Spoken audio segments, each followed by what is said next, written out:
live from the National News Studio, Sri Lanka.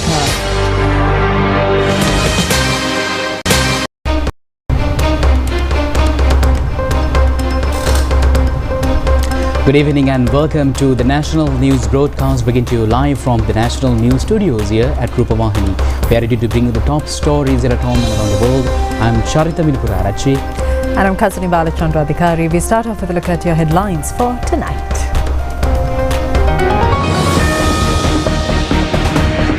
Attacks against Iran will be heightened during the coming several weeks, says President Trump. IMF praises the program by the government to properly manage economy amidst difficulties. Patients severely affected due to the token strike by the GMOA.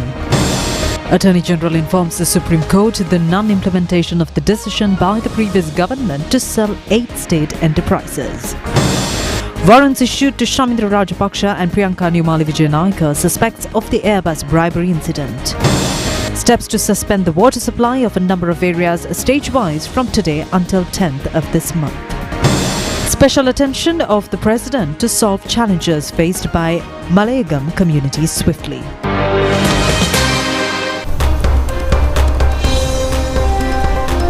We move on to those and other stories in detail in your top local story tonight. Rather, we move to stories from across the globe. US President Donald Trump has warned that attacks against Iran will be intensified within the coming weeks.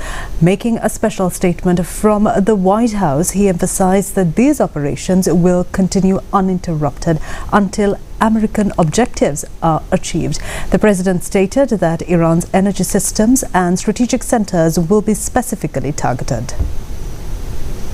Addressing the nation from the White House, US President Donald Trump stated that the war within Iran will end in a few more weeks. He says that American forces have already achieved many decisive victories and that it will take another 2 or 3 weeks for the final victory. Stating that America is on the verge of ending Iranian threats, the president warns sternly if an agreement is not reached within the stipulated time, all energy infrastructure, including Iran's power generation centers, will be attacked simultaneously. The president points out that Iranian Navy has already been destroyed and their missile launch capabilities and weapons depots have also been significantly crippled. Describing this war as an investment made for the future generations of America, President Trump states that the main objective here is to prevent Iran from acquiring a nuclear weapon, stating that the other countries should also come forward to ensure the security of the Strait of Hormuz. The president appreciates the support provided by American allies in the Middle East region. He mentions that they stand for the security of those countries. Meanwhile, it is reported from Tehran, Iran, that many other countries' infrastructure have been severely damaged due to the American attacks. It is also reported that Iran's former foreign minister, Mr. Kamal Kharazi, has also been seriously injured in an attack and his wife has lost her life. Kremlin Palace spokesman Dmitry Peskov states that Russia is ready to provide the necessary contribution and intervention to resolve the war conflicts associated with Iran. He told the media that Russian President Vladimir Putin is continuously holding discussions with regional leaders regarding this matter.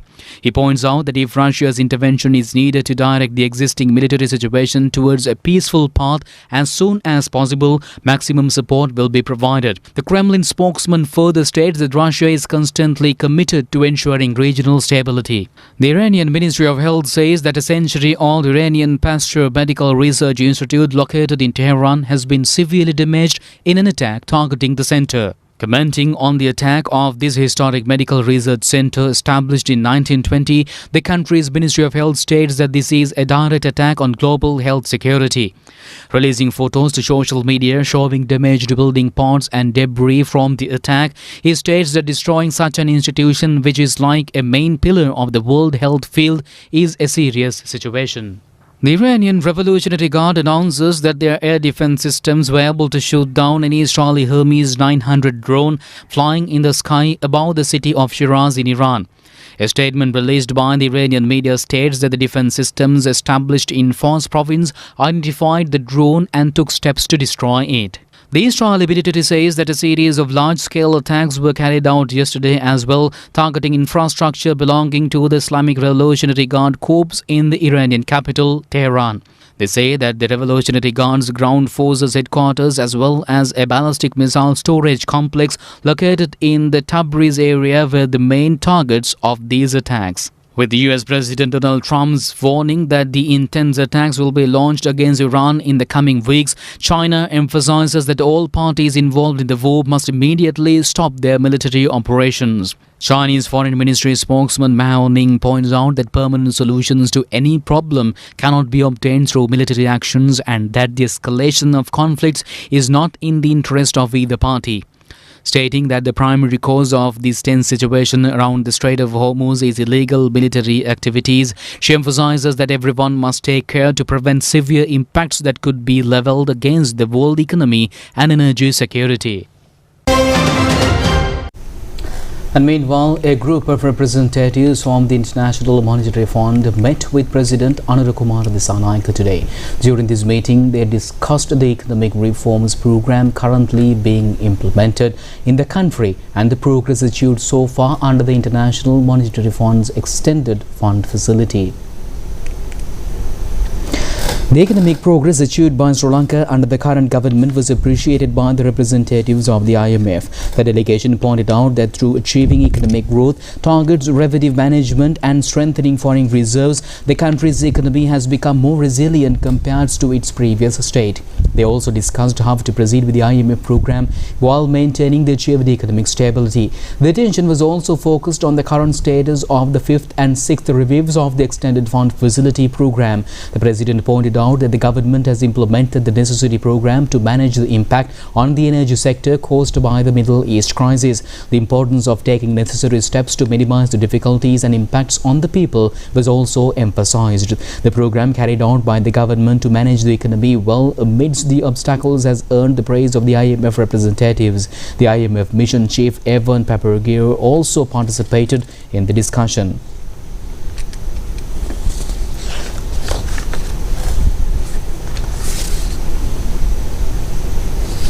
The delegation of the IMF met and held discussions with Speaker Dr. Jagat Wickramaratne. The Speaker expressed his gratitude for the continuous support provided by the IMF and the country's economic growth. The Speaker also inquired about the possibility of obtaining the support of the Monetary Fund to establish a parliamentary study centre. The IMF representatives also pointed out the need for continuous support for economic reforms.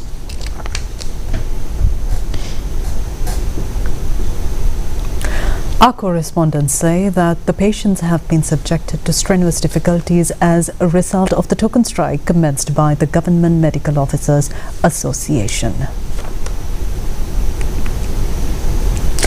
Meanwhile, the general public say it is extremely unreasonable for doctors engaging in trade union action to fulfill their demands at a time of a global crisis. All Ceylon Medical Officers Association has convened a media briefing to convey its stance regarding the work stoppage of the GMOA. Dr. Ajit Kumar stated that taking such an action at a time when the entire world was in crisis was truly not timely in any way. He further questioned whether the people should be subjected to such pressure. He stated that they could not at all approve of the decisions to hold medical strikes that cause inconvenience to patients under such circumstances. Dr. Chintana has stated that it is unfortunate, tragic and a crime to turn away patients who come with great difficulty in finding transportation.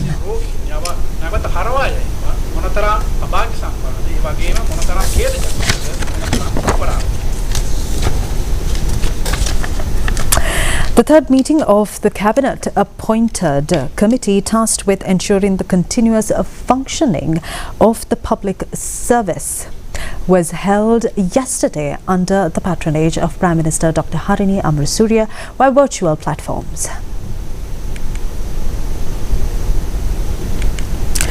During the meeting, attention was drawn to the progress in implementing decisions taken at the previous meeting to maintain uninterrupted public services while managing fuel and energy in the face of challenges arising from the complex situation in the Middle East. Particular focus was also placed on the implementation and progress of guidelines issued by the Office of the Commissioner General of Essential Services at the ministerial level.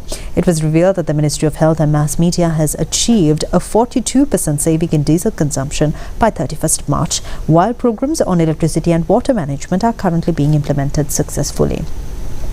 It was further noted that awareness programs on energy management at school levels are scheduled to be conducted on 7th and 9th of April and that universities are operating online where feasible. The Minister of Public Administration has informed that examinations were conducted as planned. Attention was also drawn to monitoring fuel and energy management in public institutions. Meanwhile, discussions were held on implementing a rapid public awareness program on preventing water wastage and promoting the use of alternative water sources to be jointly carried out by the National Water Supply and Drainage Board and the Clean Sri Lanka program. And meanwhile, the Attorney General informed the Supreme Court today that the present government will not implement the discussions of the previous government to sell 8 government businesses, including Sri Lanka Telecom, Air Lanka, insurance companies and the Lanka hospitals. The State Council, appearing on behalf of the Attorney General, announces this information with a fundamental rights petition filed by Dr. Gunadas Amarasekara and a group of others challenging the sale of concerned institutions during the previous government. Former President Ranil Wickremesinghe, cabinet of the previous government, were named as respondents of the concerned petition. The 3-judge bench, after considering the facts presented by both the parties, decided to end the hearing of the petition. Open warrants have been issued by the Colombo Magistrates Court to Shamindra Rajapaksa, son of former Minister Chamal Rajapaksa, and Priyanka Neomali Vijayanaika, wife of Kapila Chandrasena, to arrest and produce them before the court, who have been named as suspects of the incidents where they are said to have accepted bribe in the purchase of airbuses. Colombo Chief Magistrate issued this warrant, announcing his decision today after considering a previous request made by the Bribery Commission. The magistrate ordered this sent to order to all airports, also ordered to Control of Immigration and Immigration to inform the Bribery Commission in case of suspects arrive in Sri Lanka by taking them into custody. Meanwhile, the bail application of Kapila Chandrasena, former executive director of Sri Lankan Airlines, who is in remand custody regarding the incident of the Airbus purchase, was also rejected today. The magistrate ordered him to be further remanded until the 17th of this month. Former Chief Minister of Eastern Province Shivanesadurai Chandrakanthan alias Pelliyan, who has been under detention by the Criminal Investigation Department pertaining to the kidnapping and disappearance of a former Vice Chancellor of Eastern University, Professor Shivasubramaniam Ravindranath, was also produced before the Mount Lavinia Magistrates Court today. The Magistrate Court ordered him to be kept under remand custody until further legal advice is received. Justice Viraj Veerasuriya today announced the death sentence to 4 defendants pertaining to 3 cases being taken up for hearing for a long time in Nuwara Eliya High Court regarding human assassinations.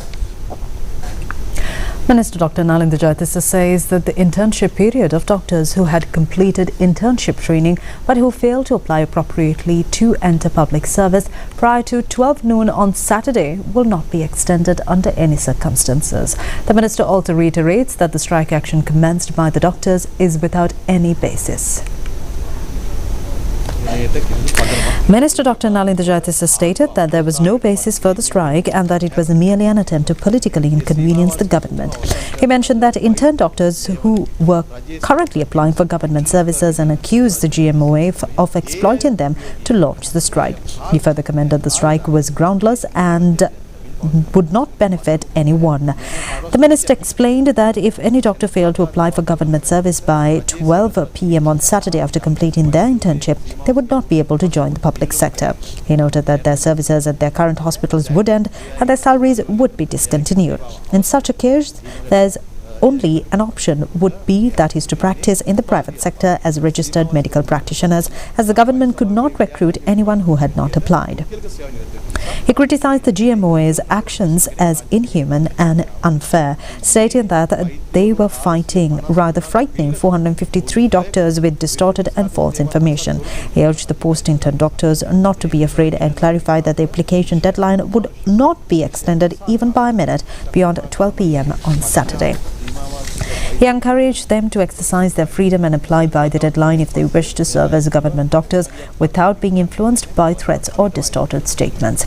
Dr. Jayatissa warned that missing the deadline would result in the termination of their service and salaries. He mentioned that those who missed it could apply to the Public Service Commission, which might consider appointing them at the end of the next batch of 1,300 doctors, regardless of their merit order. He concluded by saying that these doctors aged 27 to 29 should be capable of making independent decisions and warned that that any group or trade union intentionally obstructing or threatening those wishing to join government service would face consequences later. ඊළඟ ලයිස්ට්ුව එන්නේ 1300 කණ්ඩායමක් මේ සැරේ ඉන්න 453 කණ්ඩායමක් 1300 යටට මේගොල්ලෝ එකතු වෙනවා මෙරිට් ඕඩ් එක නොසලකා ඉල්ලන ප්‍රමාණය. ඉතින් Minister Susil Ranasinghe says that a special water supply initiative which could withstand even the most severe drought situation in the country has been inaugurated, centering on the Western Province today. The minister, expressing his opinion to the media, further said program will be implemented for the people to receive water without difficulty via water resources management during the dry season.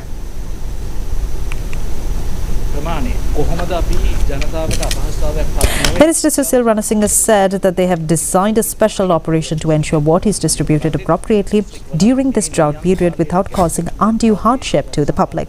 He specified that this management plan covers the Colombo district and other areas in the Western Province, with the special operation set to launch today starting within Colombo. විශේෂ ජල සම්පාදන මෙහෙයුම ක්‍රියාත්මක වෙන්න නියමිතයි. කාලගොඩු විද්‍යා දෙපාර්තමේන්තුවත් එක්ක කරන සාකච්ඡාවලදී සහ ඔවුන්ගෙන් ලබා ගන්න And WNSDB Chairman Chandra Bandara said that according to the information gathered from discussions with the Meteorological Department, the first speaker stated that rainfall is expected to decrease significantly over the next 2 to 3 weeks with the possibility of no rain at all. He noted that this situation is increasingly limiting their water production capacity, making the coming weeks a critical period that necessitates effective water management.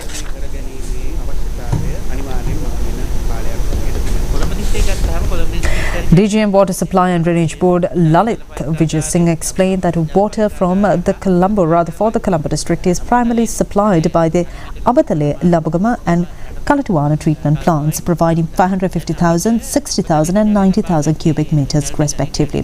He mentioned that while the Kalani River's water level has dropped, they have installed a salinity barrier to prevent salt intrusion and maintain a normal supply from Abatale.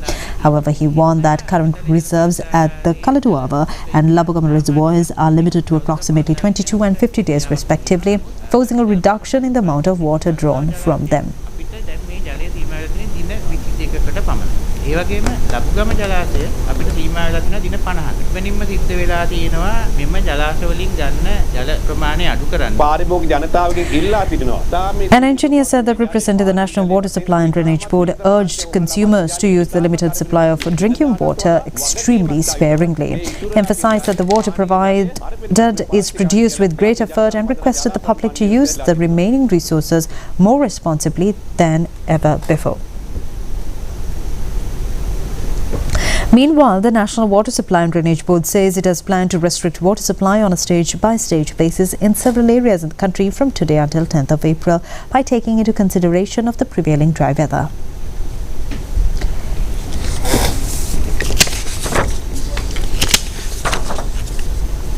And meanwhile, the country has to face the fuel and energy crisis arisen globally amidst the war situation in Middle East. Citizens have a national responsibility to be fulfilled, which is to use fuel and energy sparingly, and a kind reminder for each and every individual.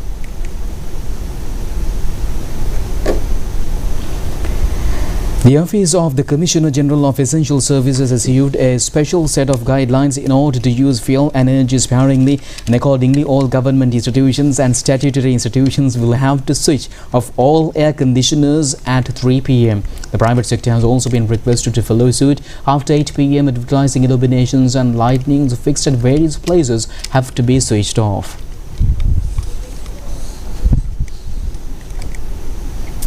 Sri Lanka Sustainable Energy Authority informs the public to minimize electricity consumption at night in order to manage energy. According to the authority, since solar energy is being received to the national grid during daytime, much work can be performed during that time. Electricity is being produced for this purpose through the combustion of fossil fuel. During such occasions, management of nighttime electricity consumption becomes essential, minimizing the use of electronic appliances or switching off them during the period of 6 to 10 p.m, switching off all fans and electric bulbs as well as charging electric vehicles during daytime leads to the minimizing of electricity generation using fossil fuel.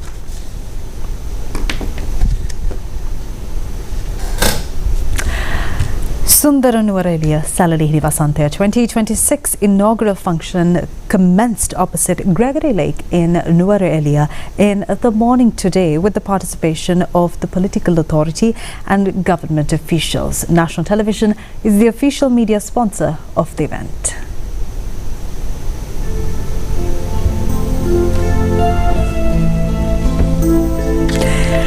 Nuwara Eliya Municipal Council and the National Television has been organising Sundara Nuwara Eliya Salalihini Vasantaya since 2002. All arrangements are in place to conduct this year's Salalihini Vasantaya successfully.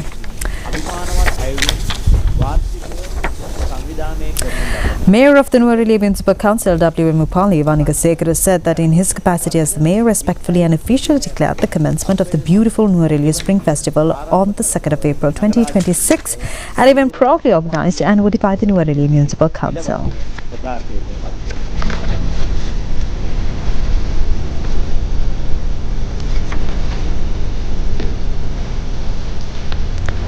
The official website of Sundara Nuwara Eliya Salalihini Vasantaya was also dedicated to the general public at the national television premises parallel to this event. Deputy Minister Arun Hemachandra, Chairman of Sri Lanka Rupavahini Corporation Gahan De Silva and a number of others participated in this function.